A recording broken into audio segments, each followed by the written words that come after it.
ಹಳೆಯ ಚಿನ್ನದ ಒಡವೆನ ಅಧಿಕ ಬೆಲೆಗೆ ಮಾರಬೇಕೆ? ಅಂದ್ರೆ ಆಟಿಕಾಗೆ ಕಾಲ್ ಮಾಡಿ 8880 ಅಟ್ಟಿಕಾ ಗೋಲ್ಡ್ ಕಂಪನಿ.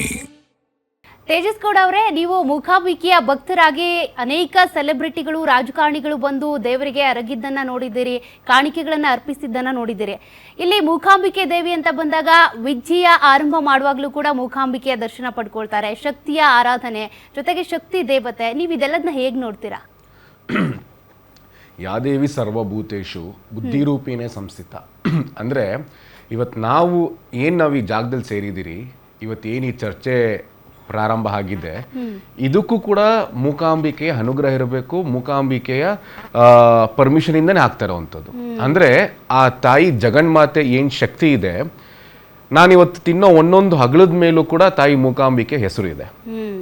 ನಾನು ಕಳೆದ ಒಂದು 10 ವರ್ಷದಿಂದ ಆ ಪೀಠಕ್ಕೆ ನಿರಂತರವಾಗಿ ಪ್ರತಿ ತಿಂಗಳು ಹೋಗ್ತಾ ಇರೋವಂಥ ವ್ಯಕ್ತಿ ನಾನು. ನೀವು ಆ ತಾಯಿ ಮುಂದೆ ಹೋಗಿ ನಿಂತಾಗ ಆ ತಾಯಿಯ ಅದನ್ನೇ ದೇವಸ್ಥಾನ ಪ್ರವೇಶ ಮಾಡಿದಾಗಲ ಕೂಡ ನಂಗೆ ಈಗಲೂ ಅಷ್ಟೇ ತಾಯಿ ಬಗ್ಗೆ ಮಾತಾಡಬೇಕು ಅಂತಂದರೆ ಸಿಕ್ಕಾಪಟ್ಟೆ ಶಿವರಿಂಗು, ಏನೋ ಒಂಥರದ ಆನಂದದ ಭಾವನೆ. ಆ ತಾಯಿ ವಿಗ್ರಹ ಮುಂದೆ ನಿಂತಾಗ ನಮ್ಗಾಗುವಂಥ ರೋಮಾಂಚನ ಇದೆಯಲ್ಲ, ಅದನ್ನ ಎಕ್ಸ್ಪ್ಲೇನ್ ಮಾಡೋದಕ್ಕೆ ಯಾರ ಕೈಲೂ ಸಾಧ್ಯವಿಲ್ಲ. ಏನಕ್ಕೆ ಅಂತಂದರೆ ನಾವು ಆ ಕ್ಷೇತ್ರಕ್ಕೆ ಹೋದಾಗ ಅವ್ರಿಗೆ ಯಾರಿಗೆ ಅನುಭವ ಆಗಿರುತ್ತಲ್ಲ, ಸ್ವತಃ ಅವರೇನೆ ಅನುಭವ ಪಡ್ಕೊಂಡಿರೋರಿಗೆ ಯಾವ ಮಾತು ಬರಲ್ಲ. ಕೆಲವೊಂದು ನೀವು ಎಕ್ಸ್ಪ್ಲೇನ್ ಮಾಡೋದಕ್ಕಾಗಲ್ಲ. ಆ ಒಂದು ಭಕ್ತಿನ ಏನಿದೆ, ನೀವು ಆ ತಾಯಿ ಮುಂದೆ ನಿಂತಾಗ ನೀವು ಆ ತಾಯಿ ಹತ್ರ ಏನು ಕೇಳೋದಕ್ಕಾಗಲ್ಲ. ಏನಕ್ಕೆ ಅಂತಂದರೆ ಆ ಜಗನ್ಮಾತೆಗೆ ಪ್ರತಿಯೊಂದು ಕೂಡ ಗೊತ್ತಿರುತ್ತೆ. ನಾವು ಏನಕ್ಕೆ ಅಲ್ಲಿ ಬಂದಿದ್ದೀರಿ, ನಾವು ಏನಕ್ಕೆ ಅಲ್ಲಿ ಹೋಗಿದ್ದೀರಿ. ಏನಕ್ಕಂದರೆ ನೀವು ಇಲ್ಲಿರೋರೆಲ್ಲರೂ ಆ ತಾಯಿಯ ಮಕ್ಕಳೇ.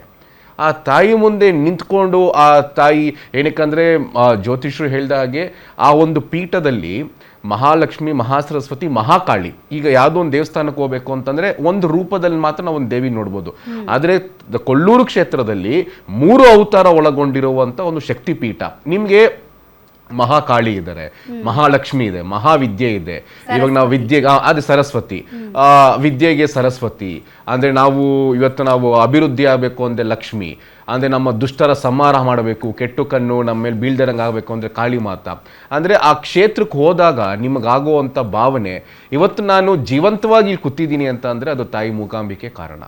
ಏನಕ್ಕೆ ಅಂತಂದರೆ ಒಂದು ನನಗೆ ಈಗಲೂ ರೋಮಾಂಚನ ಆಗೋದೇನು ಅಂತಂದರೆ, ಈ ಚರ್ಚೆ ಪ್ರಾರಂಭ ಆಗುತ್ತೆ ಅಂದ ತಕ್ಷಣವೇ ಇಲ್ಲಿರೋ ರಿಪೋರ್ಟ್ ನನಗೆ ಫೋನ್ ಮಾಡಿದ್ದಾರೆ, ನೀವು ಬನ್ನಿ. ಏನಕ್ಕಂದರೆ ಅವ್ರಿಗೂ ಸಹ ಗೊತ್ತಾಗಿದ್ದು ನಾನು ಮೂಕಾಂಬಿಕಾ ಪರಮ ಭಕ್ತ ಅಂತ. ಹಾಗಾಗಿ ಇವತ್ತು ಈ ಚರ್ಚೆ ಪ್ರಾರಂಭ ಆಗೋದಕ್ಕೆ ಆ್ಯಂಡ್ ಆ ತಾಯಿ ಮೂಕಾಂಬಿಕೆ ಅನುಗ್ರಹದಿಂದ ನಾನು ಇವತ್ತು ಚರ್ಚೆಯಲ್ಲಿ ಭಾಗಿಯಾಗ್ತಿದ್ದೀನಿ ಅಂತ ಕೂಡ ನನ್ನ ಭಾವನೆ ಇದೆ. ಆ್ಯಂಡ್ ಆ ಕ್ಷೇತ್ರಕ್ಕೆ ಸೆಲೆಬ್ರಿಟಿ ಮಾತ್ರ ಅಂತಂತಲ್ಲ, ಪ್ರತಿಯೊಬ್ಬರು ಬರ್ತಾರೆ. ಇವತ್ತು ಸೆಲೆಬ್ರಿಟಿ ಹೋಗ್ತಿರೋದಕ್ಕೆ ಆ ಕ್ಷೇತ್ರ ಹೆಸರುವಾಸಿ ಆಗ್ತಿದೆ ಇಲ್ಲ, ಆ ಕ್ಷೇತ್ರಕ್ಕೆ ಮಹಿಮೆ ಇರೋದಕ್ಕೆ ಸೆಲೆಬ್ರಿಟಿಗಳು ಹೋಗ್ತಿರೋವಂಥದ್ದು. ಹಾಗಾಗಿ ಆ ಕ್ಷೇತ್ರ ಕೇವಲ ಕರ್ನಾಟಕ, ತಮಿಳ್ನಾಡು, ಆಂಧ್ರ, ಕೇರಳ ಮಾತ್ರ ಅಂತಲ್ಲ, ತಮಗೆ ಮಾಹಿತಿ ಇರುತ್ತೆ ಅಂತ ಕೂಡ ನಾನು ಭಾವಿಸ್ತೀನಿ. ಹೊರದೇಶದಿಂದ ಕೂಡ ಪ್ರಧಾನಿಗಳು ಬಂದು ಅಲ್ಲಿ ಚಂಡಿಕಾಯಾಗ, ಚಂಡಿಕೋಮ ಮಾಡಿಸುವಂಥದ್ದು ಕೂಡ ಅಲ್ಲಿ ಇರುವಂಥದ್ದು. ಹಾಗಾಗಿ ನಿರಂತರವಾಗಿ ಚಂಡಿಕಾಯಾಗ, ಚಂಡಿಕೋಮ ಮಾಡ್ತಿರುವಂಥ ಯಾವುದಾದ್ರು ದೇವಸ್ಥಾನ ಇದ್ರೆ ಇಡೀ ವಿಶ್ವದಲ್ಲಿ ಅದು ತಾಯಿ ಕೊಲ್ಲೂರು ಮೂಕಾಂಬಿಕಾ ಕ್ಷೇತ್ರ ಅಂತ ಇಷ್ಟಪಡ್ತೀನಿ. ಕಳೆದ ನಾನು 10 ವರ್ಷದಿಂದ ಮೊದಲನೇ ಸತಿ ನಾನು ಹೋದಾಗ ಕೂಡ ನನಗಾಗಿರುವಂಥ ರೋಮಾಂಚನ, ನಾವು ಎಷ್ಟು ಬಡತನದಿಂದ ಇದ್ದಂಥದ್ದು, ತುಂಬಾ ಕಷ್ಟದಿಂದ ನನ್ನ ತಂಗಿ ಮದುವೆ ಮಾಡೋ ಸಂದರ್ಭದಲ್ಲಿ ನಾನಾ ರೂಪದಲ್ಲಿ ನಂಗೆ ಆ ತಾಯಿ ಸಹಾಯ ಮಾಡಿರುವಂಥದ್ದು ನೋಡಿ. ದೇವರು ಸಹಾಯ ಮಾಡಬೇಕು ಅಂತಂದ್ರೆ ಅದು ಮಾನವ ರೂಪದಲ್ಲಿ ಸಹಾಯ ಮಾಡುವಂಥದ್ದು. ಅದನ್ನ ನಿಮ್ಗೆ ಫೀಲ್ ಆದಾಗ ಮಾತ್ರ ನೀವು ಆ ತಾಯಿಗೆ ಶಿರಸಾಷ್ಟಾಂಗವಾಗಿ ಆ ತಾಯಿಗೆ ನೀವು ಶರಣಾಗ್ತೀರಾ. ಆ ತಾಯಿಗೆ ನೀವು ಒಮ್ಮೆ ಶರಣಾದ್ರೆ ನಿಮ್ಮಲ್ಲಿ ಜೀವನದಲ್ಲಿ ಆಗುವಂಥ ಪವಾಡಗಳಿಜಲ್ಲ, ಆ ವಿಸ್ಮಯಗಳಿಜಲ್ಲ, ಅದು ಹೇಳಕ್ಕೆ ಅಸಾಧ್ಯವಾದದ್ದು. ಆ ತಾಯಿಗೆ ಆ ಥರ ಒಂದು ಶಕ್ತಿ ಇದೆ. ಅದಕ್ಕೆ ನಾನೇ ಉದಾಹರಣೆ. ಇವತ್ತು ನಾನು ಜೀವಂತವಾಗಿ ಕೂತಿದ್ದೀನಿ ಅಂತ ಅಂದ್ರೆ ಆ ತಾಯಿ ಕಾರಣ. ಗುರುಜಿ, ದೇವರು ಅಂತ ಬಂದಾಗ ಒಂದೊಂದು ದೇವರು ಒಂದೊಂದಕ್ಕೆ ಅಂತೇಳಿ ಒಂದು ರೀತಿಯಾಗಿ ವಿಶೇಷತೆ, ಮಹತ್ವವನ್ನು ಪಡ್ಕೊಂಡಿರುತ್ತೆ. ಕೊಲ್ಲೂರು ಮೂಕಾಂಬಿಕೆ ಅಂತ ಬಂದಾಗ ಮಕ್ಕಳ ಅಕ್ಷರಾಭ್ಯಾಸವನ್ನ ಆರಂಭ ಮಾಡಬೇಕು ಅಂದ್ರೂ ಕೂಡ ಅಲ್ಲಿಗೆ ಕರ್ಕೊಂಡು ಹೋಗ್ತಾರೆ. ಆ ವಿಶೇಷತೆ ಬಗ್ಗೆ ತಿಳಿಸೋದಾದ್ರೆ ಸಾಯಿಬರು ಒಂದು ಮಾತು ಹೇಳ್ತಿದ್ರು, ನಾನಾರೂಪ ಅಂತ ಹೇಳ್ತಿದ್ರು. ಓಂ ನಮೋ ಭಗವತೆ ಮಹಾಮೋಹಿನಿ ಮಹಾಮಾಯೆ ಸರ್ವಲೋಕವಶಂಕರಿ ದೇವದತ್ತಸ್ಸೆ ವಾಕ್ಚಕ್ಷು ಮೋಹಯ ನಾನಾ ರೂಪ ಕೃತಿಂ ಶೀಘ್ರಂ ದರ್ಶ ರೀಂ ಸ್ವಾಹ ಮಹಾವಿದ್ವೇಶ್ವರಿ ನಮೋ ನಮಃ ಅಂತ ಒಂದು ಮಂತ್ರ ಇದೆ. ಏನು ಮಂತ್ರದ ಅರ್ಥ? ಓಂ ನಮೋ ಭಗವತೆ ಮಹಾಮೋಹಿನಿ ಅಂದರೆ ಜಗತ್ತನ್ನು ಮೋಹ ಮಾಡ್ತಕ್ಕಂಥ ಶಕ್ತಿ ಇರತಕ್ಕಂಥವಳು. ಓಂ ನಮೋ ಭಗವತೆ ಮಹಾಮೋಹಿನಿ ಮಹಾಮಾಯೆ ಸರ್ವಲೋಕ ವಶಂಕರಿದ್ದಿ, ಎಲ್ಲ ಲೋಕವನ್ನು 14 ಲೋಕಗಳನ್ನು ವಶ ಮಾಡತಕ್ಕಂಥ ಶಕ್ತಿ ಇರತಕ್ಕಂಥವಳು. ಸರ್ವಲೋಕ ವಶಂಕರಿ ದೇವದತ್ತಸ್ಸೆ ವಾಕ್ ಮಾತು, ಚಕ್ಷು ಕಣ್ಣು, ವಾಕ್ ಚಕ್ಷು ಮೋಹಯ ಮಾತಿನಿಂದ ನಾನು ಮಾತಾಡಿದ ಕೂಡಲೇ, ನಾನು ಮಾತನ್ನು ಕೇಳಿದ ಕೂಡಲೇ, ಕಣ್ಣಲ್ಲಿ ನೋಡಿದ ಕೂಡಲೇ ವಾಕ್ ಚಕ್ಷು ಮೋಹಯ ನಾನಾ ರೂಪ ಕೃತಿಂ. ಗುರುಜಿ ಒಂದ್ ಸೆಕೆಂಡು, ಶ್ರೀನಿವಾಸ್ ಗುರೂಜಿ ಅಂತೇಳಿ ಖ್ಯಾತ ಜ್ಯೋತಿಷಿ, ಅವರು ಕೂಡ ನಮ್ಮ ಜೊತೆಗೆ ಲೈವ್ ಅಲ್ಲಿ ಜಾಯ್ನ್ ಆಗ್ತಿದ್ದಾರೆ. ಗುರೂಜಿ ನಮಸ್ತೆ. ನಮಸ್ಕಾರ, ಕಾರ್ಯಕ್ರಮಕ್ಕೆ ಸ್ವಾಗತ. ಹೇಳಿ ಮಾ. ನಾನು ನಿಮ್ಮನ್ನ ಮಾತನಾಡಿಸ್ತಾ ಹೋಗ್ತೀನಿ. ಸುರೇಶ್ ಗುರೂಜಿ ಮಾತನಾಡ್ತಾ ಇದ್ರು ವಿದ್ಯೆಗೆ ಸಂಬಂಧಪಟ್ಟಂತೆ. ಗುರೂಜಿ ಓಂ ನಮೋ ಭಗವತೆ ಮಹಾಮೋಹಿನಿ ಮಹಾಮಾಯೆ ಸರ್ವಲೋಕ ವಶಂಕರಿ ದೇವದತ್ತಸ್ಯ ವಾಕ್ಚಕ್ಷು ಮೋಹಯ ನಾನಾ ರೂಪ ಕೃತಿಂ ಅಂತ ನಿಲ್ಲಿಸಿದ್ದೆ.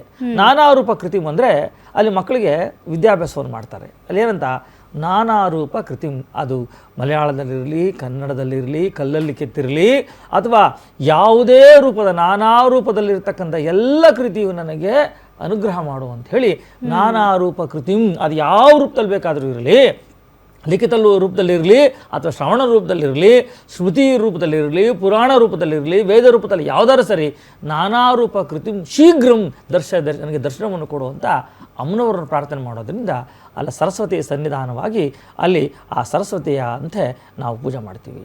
ಆದರೆ ಸರಸ್ವತಿಯ ಇನ್ನೊಂದು ವಿಶೇಷ ಏನು ಅಂದರೆ, ನಾವು ಯಾರಾದ್ರೂ ಕೇಳ್ತಾರೆ ನಮಗೆ ಜನವಶ್ಯ ಬೇಕು, ನಮಗೆ ಧನವಶ್ಯ ಬೇಕು ಅಂತ. ವಶೀಕರಣ ಕೇಳಿದ್ರಿ, ಏನು ಜನವಶ್ಯ ಧನವಶ್ಯ 2 ವಶೀಕರಣ ಇರ್ತದೆ.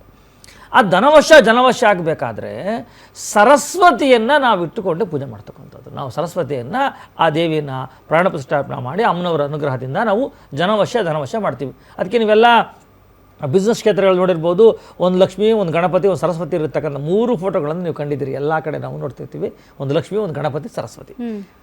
ಆ ಸರಸ್ವತಿಯನ್ನು ವಶೀಕರಣ ಅಂತ ಕರೆದ್ರೆ ಅಲ್ಲಿ ಇರತಕ್ಕಂಥ ಮಹಾಕಾಳಿ ಅಂತಕ್ಕಂಥವಳು ಶತ್ರು ನಿಗ್ರಹವನ್ನು ಮಾಡತಕ್ಕಂಥವಳು, ಶತ್ರು ಸಂಹಾರಿಣಿ ಅಂತ ಕರೀತಾರೆ ಅವಳನ್ನು. ಶತ್ರು ನಿಗ್ರಹ ಮಾಡತಕ್ಕಂಥದ್ದು 2.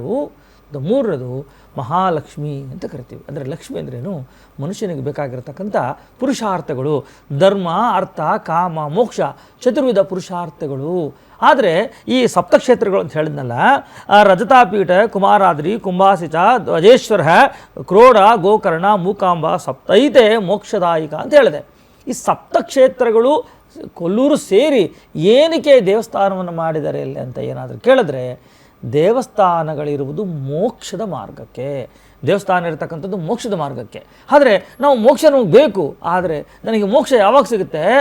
ಧರ್ಮ ಅರ್ಥ ಕಾಮ ಮೋಕ್ಷ ಚತುರ್ವಿಧ ಫಲ ಪುರುಷಾರ್ಥಗಳು ನನಗೆ ಸಮವಾಗಿ ಸರಿಯಾಗಿ ಸಿಕ್ಕಾಗ ಮಾತ್ರ ನಾನು ಮೋಕ್ಷಕ್ಕೆ ಹೋಗ್ತೀನಿ. ಆದರೆ ಈ ಗೃಹಸ್ಥಾಶ್ರಮ ಆಗಿರ್ಬೋದು, ವಾನಪ್ರಸ್ಥ ಆಶ್ರಮ ಆಗಿರ್ಬೋದು, ಯಾವುದೇ ಆಶ್ರಮವನ್ನು ಮಾಡಬೇಕಾದ್ರೆ ಈಗ ನಮ್ಮನ್ನು ಮಂತ್ರಿವರ್ಗ ರಾಜ್ಯವರ್ಗ ಅಂತ ಕರೆದ್ರೆ ಯಥಾ ರಾಜ ತಥಾ ಪ್ರಜಾ, ರಾಜ ಹೇಗಿರ್ತಾನೋ ಪ್ರಜೆಗಳು ಹಾಗೆ ಇರ್ತಾರೆ.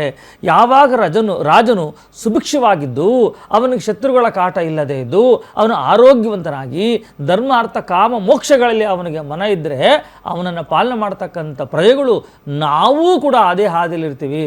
ಹಾಗಾಗಿ ಏನು ಮಾಡ್ತಾರೆ, ಮಹಾರಾಜನು ಮೊದಲು ರಾಜಗುರುಗಳನ್ನು ಇಟ್ಟುಕೊಂಡು ಕಾಲಕ್ರಮವಾಗಿ ಅಮ್ಮನವರನ್ನು ಅದಕ್ಕೆ ಪಾಲಕರು, ಕ್ಷೇತ್ರ ಪಾಲಕರು ಅಂತ ಕರೀತಾರೆ, ಅಥವಾ ಒಂದು ಮನೆ ದೇವರು ಅಂತ ಕರೀತಾರೆ. ನಮ್ಮ ಮೈಸೂರಲ್ಲಿ ಹೇಗೆ ಚಾಮುಂಡಿ ನಮ್ಮ ಕರ್ನಾಟಕದ ಕ್ಷೇತ್ರ ಪಾಲಕ ಇರ್ತಾರೋ, ಅದೇ ಥರ ಒಂದೊಂದು ಕ್ಷೇತ್ರಕ್ಕೆ ಒಂದೊಂದು ದೇವತೆಯನ್ನು ಇಟ್ಟುಕೊಂಡು ಅವರು ಯುದ್ಧಕ್ಕೆ ಹೋಗಬೇಕಾದ್ರೂ ಕೂಡ ಆ ದೇವಿಯನ್ನು ಪ್ರಸಾದವನ್ನು ಕೇಳಿ ಆ ದೇವರ ಅನುಗ್ರಹದಿಂದನೇ ಅವರು ಮುಂದಕ್ಕೆ ಹೋಗ್ತಕ್ಕಂಥದ್ದು ಹೋಗ್ತದೆ.